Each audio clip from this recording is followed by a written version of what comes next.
হরে কৃষ্ণ। আজ আপনাদের সামনে একটি বিশেষ বিষয় নিয়ে এসেছি। কাপুরুষের লক্ষণ কি? কাপুরুষের লক্ষণ হচ্ছে ক্রোধ। যে অতিমাত্রায় ক্রোধ করে, কারণে অকারণে ক্রোধ করে, যার নিজের ক্রোধের উপরে কন্ট্রোল নেই, ওই ব্যক্তি হচ্ছে সবথেকে বড় কাপুরুষ।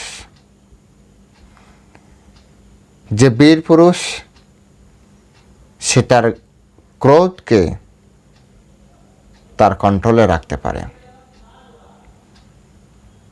দেখবেন দুর্যোধন কথায় কথায় রেগে যেত, বিভিন্ন ধরনের ছলচাতুরি ব্যবহার করত পাণ্ডবদের হত্যা করার জন্য। পাণ্ডবরা ছিল সত্যিকারের বীর, এটা পরবর্তীতে প্রমাণও হয়েছে, ইতিহাস সাক্ষী।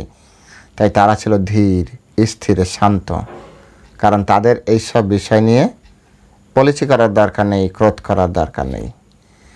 তাই ক্রোধ কাপুরুষতার সবথেকে বড় লক্ষণ। হরে কৃষ্ণ।